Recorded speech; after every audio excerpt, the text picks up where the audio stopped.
Bismillahirrahmanirrahim. Saya Kok Lanas mohon menyokong cadangan tersebut. Alhamdulillahirrabbilalamin. Wassalatu wassalamu ala rasulihil karim wa ala alihi wa sahbihi ajma'in. Subhanaka la ilma lana illa ma 'allamtana innaka antas samiul alim wa la haula wa la quwwata illa billahil aliyil azim. Biarlah saya mulakan ucapan sokongan saya ini dengan sepotong ayat Al-Quran daripada surah An-Nur ayat 55. Bismillahirrahmanirrahim.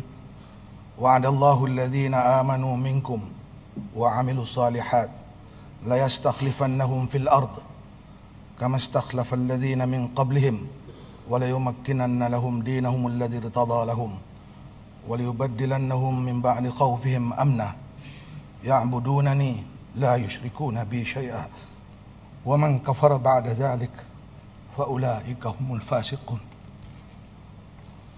Yang bermaksud,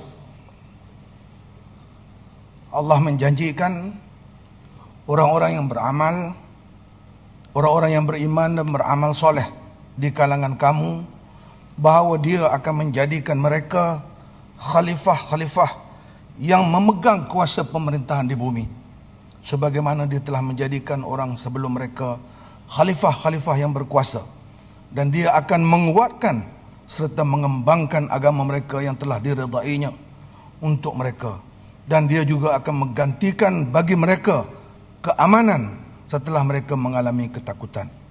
Mereka terus beribadat kepadaku dengan tidak mempersekutukan sesuatu yang lain denganku, dan ingatlah, sesiapa yang kufur, ingkar sesudah itu, maka mereka itu adalah orang-orang yang derhaka.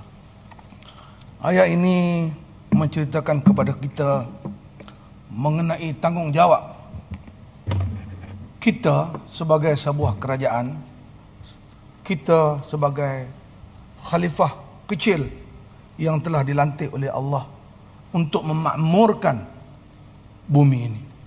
Tanggungjawab kita ialah memakmurkan. Dan saya amat bersetuju dengan saranan-saranan yang dibawa oleh Tawang, bahawa para pemimpin kita hendaklah menjaga tutur kata, menjaga cakap, sebab pemimpin itu pendidik.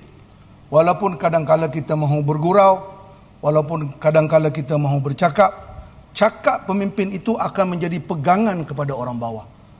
Ke kiri kita bawa, ke kirilah rakyat pergi. Ke kanan kita bawa, ke kananlah kita pergi. Saya ada pengalaman kecil kerana tersalah mulut. Kadang-kadang kita dalam borak dengan kawan-kawan, dengan penyokong, kita main sentimen sokongan kawan. Akhirnya orang viral, kita tak pasal-pasal menanggung akibat daripada salah cakap kita. Sebab itu pesanan saya kepada kita semua dan juga kepada orang di luar, terutama pemimpin besar negara, Perdana Menteri, Menteri, Presiden Parti dan Presiden ketua-ketua kumpulan. Janganlah lagi salah cakap. Ada perkara-perkara besar, bawalah berunding. Rasulullah senantiasa menjaga cakapnya. Khalifah-khalifah Islam juga senantiasa menjaga cakapnya. Salah cakap, akhirnya orang salah interpret. Contoh yang diberi tadi, soal itu patah kaki, sebenarnya dalam bentuk gurauan. Betul, dulu sama-sama susah, kemudian terpatah kaki, kita sama-sama belak. Tapi soalan yang boleh ditanya, siapa dia jejak kaki tu? Dia tanya juga, patah ni gu jejak kau patah sendiri. So orang boleh interpret. Pada saya pemimpin, jagalah cakap. Saya nak sangat bercakap, saya ni kaki bercakap, tapi senantiasa menjaga cakap agar tidak tersasul. Baru-baru ini tersasul. Saya mohon maaf sekiranya ia menyebabkan ramai orang tersalah faham dengan apa yang kita cakap. Sebenarnya dalam perbualan biasa saja. Sebab itu, ke bawah dulu baginda tuanku, dalam konklusi ucapan ini disebutkan oleh Tawang tadi, mengakhiri titah ucapan beta. Marilah sama-sama kita meningkatkan, menjaga dan memelihara tali persaudaraan. Itu kunci. Sebelum itu dia bercakap soal projek, soal pembangunan negeri, soal concern baginda bagaimana kita harus melaksanakan tanggungjawab kita. Tetapi akhirnya balik kepada persaudaraan. Saya lahir pada tahun 1956. Lahir, lepas itu pilihan raya tahun 59, umur 3 tahun. Sepanjang tahun 60-an, tahun 70-an, tahun 80-an, tahun 90-an, menyaksikan perbalahan pemimpin di negeri ini. Lama kita berbalah, lama kita bergaduh, sehingga akhirnya negeri kita tertinggal. Baru-baru ini saya dijemput oleh GRS, Gabungan Rakyat Sabah, parti-parti Sabah yang menubuhkan kerajaan, membuat satu retreat. Saya tak tahu macam mana saya dijemput untuk memberi ceramah, pandangan.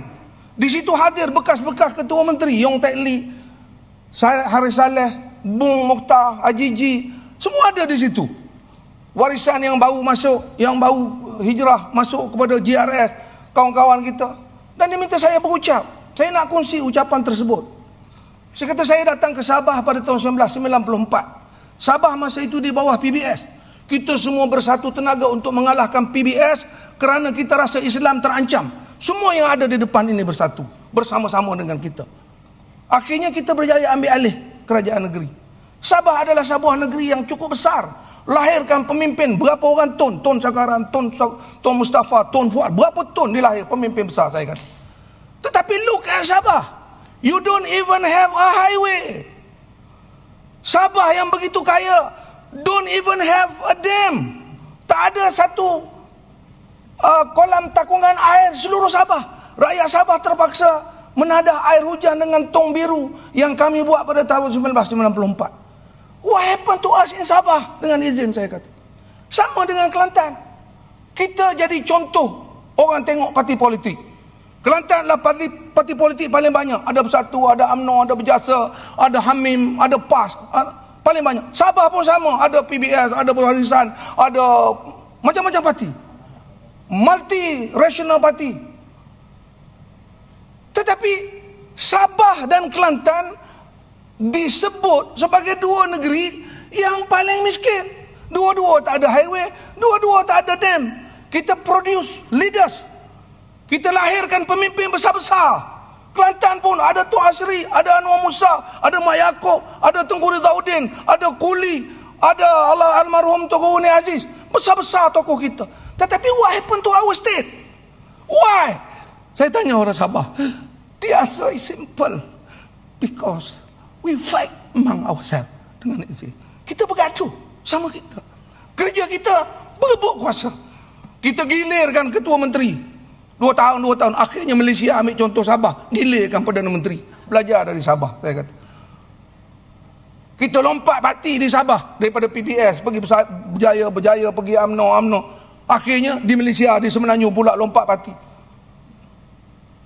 Contoh yang tak elok diambil oleh orang. Sekarang baru kita nak buat Borneo Highway. Baru. Sekarang baru kita nak buat Lebuh Raya Kuala Kerai, Kota Baru. Baru. Belum. Sampai ke tarikh saja. Ini yang tuanku sebut. Perkara-perkara yang disebut dalam ucapan ini. Dan sekarang adalah masa yang terbaik. Sebab kita ada menteri-menteri kanan. Kita ada menteri sumber air. Kita ada menteri tenaga. Kita ada menteri komunikasi. Kita ada timbalan menteri pertanian. Kita ada Council of Ministers yang ada di Kelantan. Inilah masanya, walaupun masanya pendek, untuk bersama-sama membangunkan Kelantan. Dan itu yang kami buat di Kelantan. Dan saya harap Sabah juga berbuat perkara yang demikian. Dan saranan saya itu diterima baik oleh GRS Sabah. Eloklah kata buat GRS Sabah ini. Bersama di bawah satu payung, bersama untuk membangunkan Sabah. Sebab Sabah itu penting. Begitu juga kita orang Kelantan. Tak hebat kita jadi orang Kelantan, bisa mana-mana. Tapi kalau negeri kita pergi situ jeng, pergi sini ke, highway pun kita tak ada. Bekalan air bersih pun kita tak cukup. We don't even have a dam. Kedah ada 2 perairan. Perairan kita bergantung kepada air sungai. Masa saya pengurusi Kedah, saya berjuang nak ada dam. Tak dapat, akhirnya buat low weir saja. Low weir dam, tambak sungai supaya boleh buat perairan. Untuk bekalan air, we don't have. Dan sekarang menteri orang kita. Begitu juga tenaga, komunikasi dan sebagainya. Jadi saranan saya ialah, saya setuju sangat supaya kita kena lupakan persekentaan. Bagaimana nak buat? Jiwa kena besar. Jiwa kena besar. Parti, betul, kita terpaksa ikut lain parti, yes. Tapi adakah parti segala-galanya? Tidakkah rakyat adalah segala-galanya? Dalam demokrasi terbaru dunia, dia merentasi halangan politik parti. You know, bila sampai kepada isu besar rakyat, isu besar negara, rentasan parti itu tolak ke tepi. Datuk Speaker, Kebauduli Tuanku menyebut mengenai satu game changer yang akan berlaku di Kelantan. Baginda amat gembira sekiranya Jambatan Pengkalan Kubur Tok Takbai dapat dibina. LPT 3 yang sedang diukur sekarang ini terbina. Tapi sayangnya kalau ada Jambatan Takbai, ECRL kita yang sepatutnya berakhir di Pengkalan Kubur hanya berakhir di 7. Pada saya menyarankan kepada kerajaan negeri untuk bersegera memohon dengan kerajaan kita. Ini bukan kerajaan orang lagi, kerajaan kita ini, supaya menyambung sehingga ke Pengkalan Kubur, sambung dengan jambatan, because itulah the game changer yang akan membawa perubahan kepada negeri Kelantan. LPT 3 daripada Gemuruh sehingga Pengkalan Kubur, bajetnya belum ada, tetapi ukur sedang dibuat. Alangkah tidak adilnya terasa kita naik LPT 1 sampai Pahang, LPT 2 sampai Terengganu, LPT 3 Kelantan tak sampai. Why deprive rakyat Kelantan sampai begitu sekali? Dulu kita boleh kata we are being deprived dengan izin, kita ditutup. But now we are the government. Kita kerajaan. Kerajaan bersama, PAS, UMNO bersatu, GPS, GRS. Kalau Sarawak boleh berkumpul dan bersatu tenaga, settle political issue di Sarawak. Sarawak has settle. Segmen politik di negara ini ada 3. Satu Sarawak, satu Sabah, satu Semenanjung. Sarawak settle. No issue. One voice. Sabah going to be one issue, one voice. What about us? Bagaimana dengan kita di Semenanjung? Kita masih lagi nafsi-nafsi. Sebab rakyat melihat kita ini berebut kuasa. Rakyat fed up tengok pemimpin yang berebut kuasa. Rakyat nak tengok pemimpin yang beramanah, berintegriti, memimpin negara ini. Dari mana? Siapa? Wallahu alam. Kuasa Allah menentukan. Datuk Seri Ismail Sabri tidak pernah termasuk dalam diarinya untuk jadi Perdana Menteri, tapi Allah angkat dia jadi Perdana Menteri. Ada orang daripada dulu nak jadi Perdana Menteri, Allah tolak tepi. Itu kuasa Allah. Begitu juga memerintah negara ini. Yang penting kita berazam kepada Allah, seperti mana yang disebut, hanya orang-orang yang beriman dan beramal soleh yang aku akan bagikan. Maaf, saya minum air kejap. Bismillah. Yang aku akan bagikan dan lantik menjadi khalifah di muka bumi ini. Ini mengenai pangan. Mungkin yang berhormat Esko boleh jawab. Kita menghadapi banjir tiap-tiap tahun. Banjir ini sebenarnya kerana air lebih. Air lebih maka jadi banjir. Air tak sempat keluar ke laut, jadi banjir. Kita tidak pernah ada satu takungan air. Tadi disebut oleh Jelawat, menggunakan boring, maknanya air daripada tanah. Air yang Allah turunkan daripada hujan ini tidak kita takung. Alhamdulillah, saya gembira tengok bila naik highway nak pergi ke teres, di sebelah kiri sekarang ada sebuah takungan air. Sebenarnya kita perlu buat banyak lagi takungan air supaya kita mempunyai sumber bekalan air bersih untuk dibawa ke loji-loji. Saya memohon kerajaan negeri, merayulah kepada Datuk Tuan Man Tuan Ibrahim. Dia pun ahli Parlimen Kelantan, Menteri Sumber Air, Menteri Jaga Air. Heretlah bajet daripada mana-mana pun. Seperti mana kita berjaya merayu kepada Menteri Komunikasi yang mengambil peruntukan sehingga 1 bilion untuk memastikan sebelum akhir tempoh pilihan ini sistem internet dalam negeri Kelantan akan diperbaiki. 1 bilion dibawa terus ke Kelantan di bawah program jendela dan lain-lainnya. So, tiap-tiap menteri ini kena buat jasa kepada Kelantan. Begitu juga Menteri Tenaga. Menteri Tenaga adalah Setiausaha Agung PAS, ahli Parlimen Kota Baru. This is the time untuk kita buat jana kuasa baru. Segerakanlah empangan lebir itu. Cuba tengok Kenyir. Terengganu bukan negeri yang besar. Terengganu bukan negeri yang kaya. Dia kaya kerana dia ada royalty sahaja. Royalty dia bayar kepada dia. Kalau tidak, dia tak kaya. Kita tak dibayar kepada kita. Kita tak adalah miskin sangat, tapi tidak kaya. Dia ada bekalan air yang mencukupi sehingga boleh hantar ke Timur Tengah. Cukup. Pulau yang dia ada Kenyir itu lebih besar daripada pulau Singapura. Bekalan air yang mencukupi. Bukan sahaja untuk minuman, tetapi juga untuk menjana elektrik.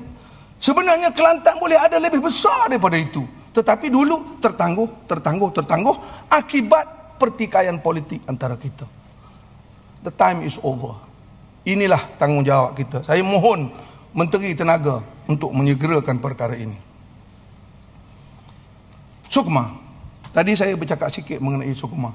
Saya sebenarnya cukup gembira bila mendengar akhirnya kita Kelantan berjaya menjadi tuan rumah. Sebenarnya kita boleh buktikan orang Kelantan ini menjadi ahli-ahli sukan yang baik. Saya diberitahu, contohnya sukan boxing.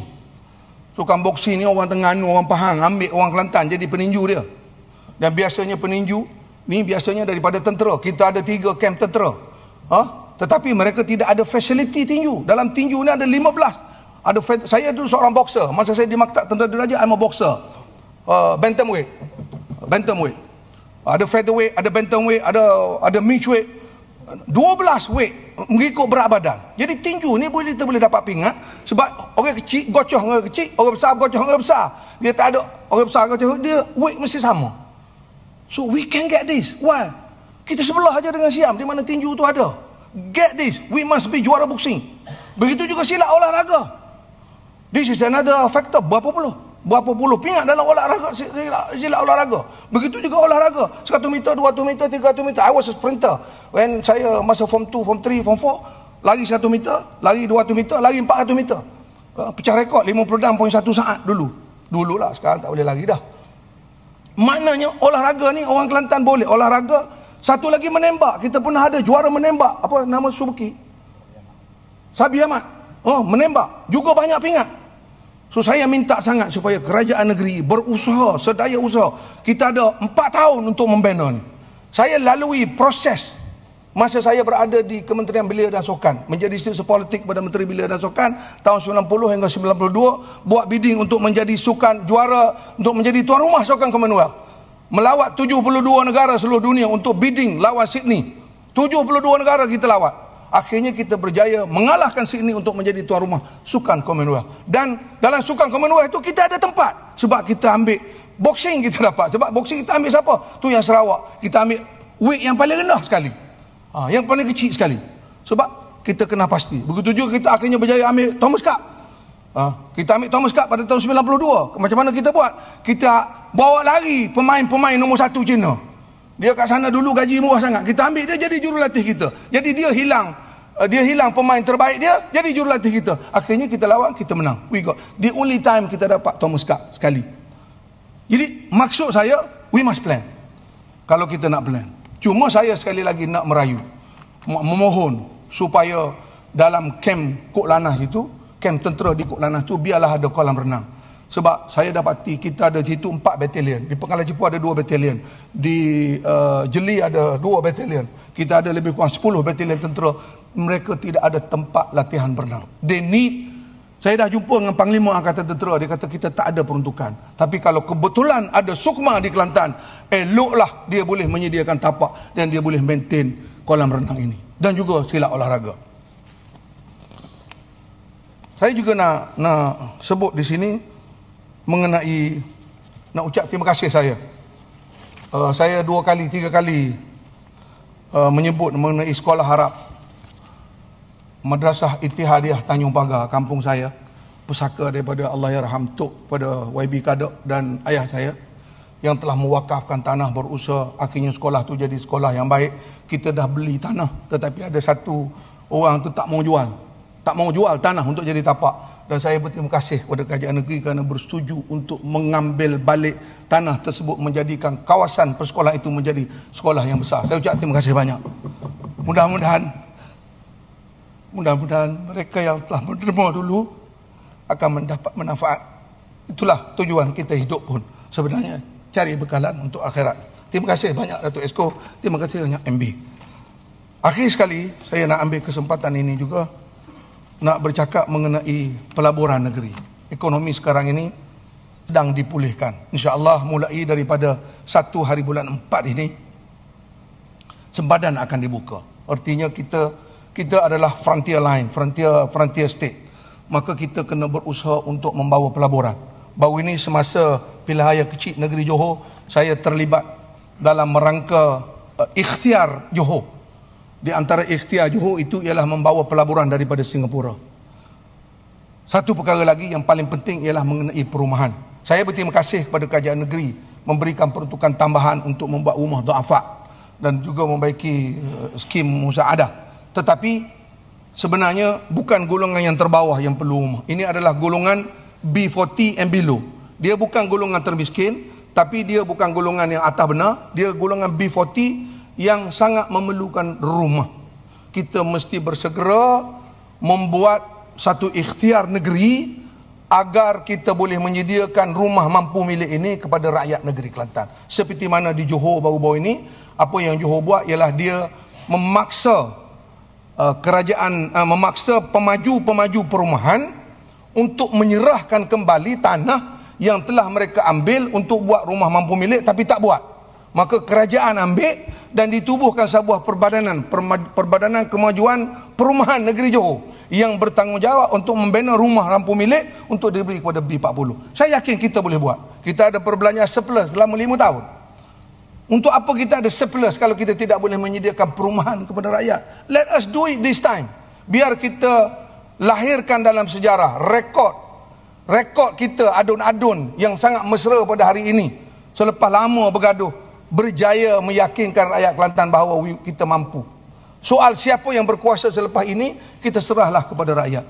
Rakyat akan menentukan siapa yang boleh pegang amanah, siapa yang tak boleh pegang amanah. Yang penting kita mesti jujur dengan rakyat. Parti is parti. Parti adalah perlu sebab negara kita. Tetapi janganlah kerana kita terlalu kuat parti, akhirnya kita melupakan tanggungjawab kita sebenar, merentasi sempadan tanggungjawab. Datuk Speaker, akhirnya saya nak minta, tapi Esko tak ada, tapi boleh dengar, yang Amat Berhormat Menteri Besar boleh dengar. Kelantan sangat-sangat kurang public park ini. You know? Public park is taman awam. Kalau kita pergi di bandar-bandar besar seluruh dunia, taman awam adalah merupakan ikon kepada bandar itu. Kita pergi London, ada Hyde Park. Kita pergi Rio de Janeiro, ada. Kita pergi Ireland, one of the biggest public park in the world. Ada rusa kat situ, saya share gambar. Kita pergi mana-mana pun ada public park. Kuala Lumpur ada 2-3 tempat tapi tak mencukupi. Kerajaan pusat telah bersetuju untuk meletakkan Maib itu sebagai public park. You know? Maib dicadangkan supaya menjadi public park macam Hyde Park. Tapi kita di Kelantan tak ada a big public park di mana family boleh keluar, berholiday, duduk, riadah bersama-sama. Saya ada cadangan. Tapi saya nak minta maaf, cadangan saya sekali lagi ke Kok Lanah lah.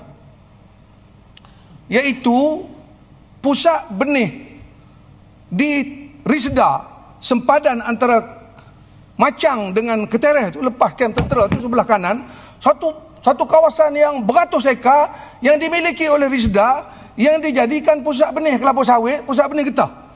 Pada saya sudah tidak relevan. Dia sepatutnya berada di Jeli, berada di Kuala Kerai, berada di Gua Musang. Pusat benih itu sebab kebun-kebun di sana. Kenapa ada di Kuala Anas? ECR pernah datang jumpa saya nak jadikan itu sebagai pusat perumahan. Saya tak setuju, saya bantah. Saya kata it should be a public park. Tapi kerajaan boleh buat macam mana? Swap, buat land swap. Bagi tanah yang sama luas kepada Risda untuk buat tempat benih, penyemaian benih di tempat yang lain. Kawasan itu ditukar landscape-nya menjadi public park. Highway sudah turun 3 kali, akan turun 3 kali. Turun di Ketereh, turun di Kok Lanah, turun di Sokor, pergi ke Selising. You know, 3 highway itu. Kemudian sebelah tu saja ada public park. Kemudian pergi sebelah kanan ada stadium. Stadium apa di tempat ni? Di Selising ada stadium. Maknanya di situ sudah jadi tumpuan. That is the area where we can go. Kemudian barulah kita boleh pergi highway ke Macang Siap. Pada saya itulah paling ideal. Baru-baru ini kami diserang oleh banjir kilat sebab di situ ada bukit. Tetapi public park ini tak terusik. Dia pergi ke taman perumahan, banjir kilat. Banjir kilat berlaku, wallahualam, kita tak tahu kenapa bala Allah datang, rezeki Allah datang. Dia datang pukul 3 pagi, pukul 6 pagi dah habis. Pukul 3 pagi dia menyerang, pukul 6 pagi. Bila banjir kilat, tabiat orang kita di Kelantan, kalau banjir kilat, bantuan pun kena kilat. Maknanya kena datang serta-merta. Rumahnya, dahsyat, saya kena hampir 500 orang. Kebetulan masa itu pilihan raya kecil di Johor, saya balik satu hari, mujulah saya balik.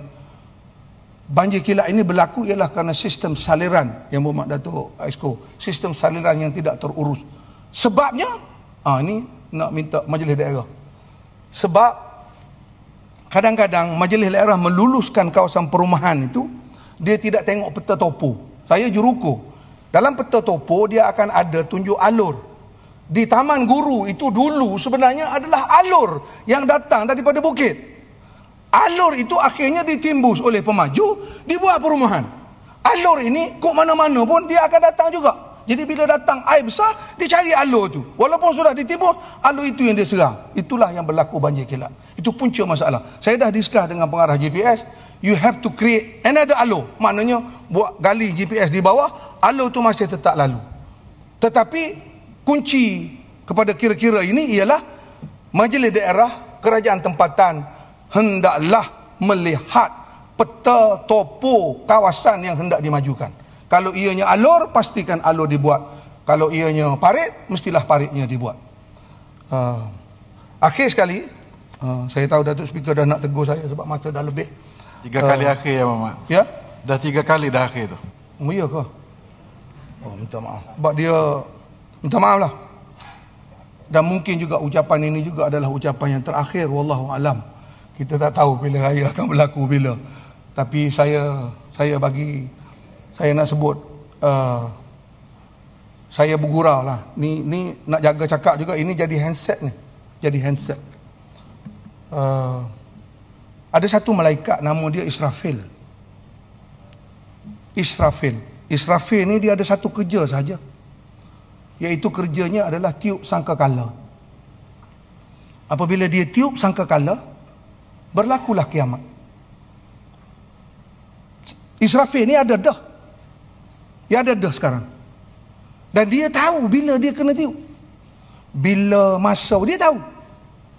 Saya nak minta, jangan adalah puak kita ini berdoa supaya Israfil tiup segera sangkakala.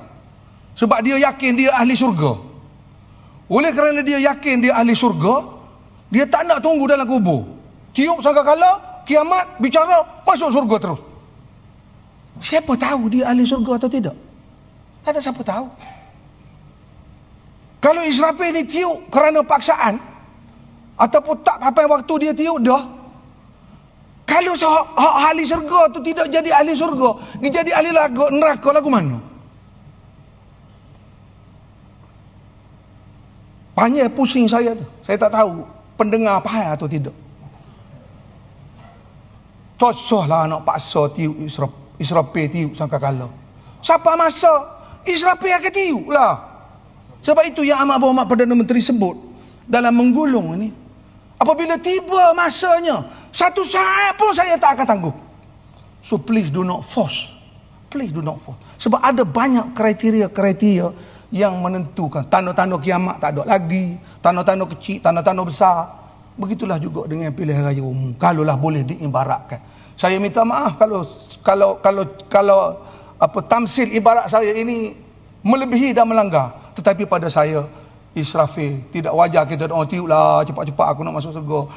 Sebab kita tak tahu kita ahli syurga atau tidak. Yang perlu kita buat ialah bila kita tahu kiamat akan datang, Israfil akan tiup, kita tahu pilihan raya akan berlaku, kita tahu bubar, bersedia sahajalah. Bersedia tu mana? Bersedia macam kita sekarang ini, menghabiskan sisa-sisa ahli Dewan Undangan Negeri ini untuk berkhidmat kepada rakyat. Kepada yang tidak jadi ahli wakil rakyat, terus berusaha mudah-mudahan jadi calon dan menang dalam pilihan raya. Tetapi itu adalah kuasa rakyat.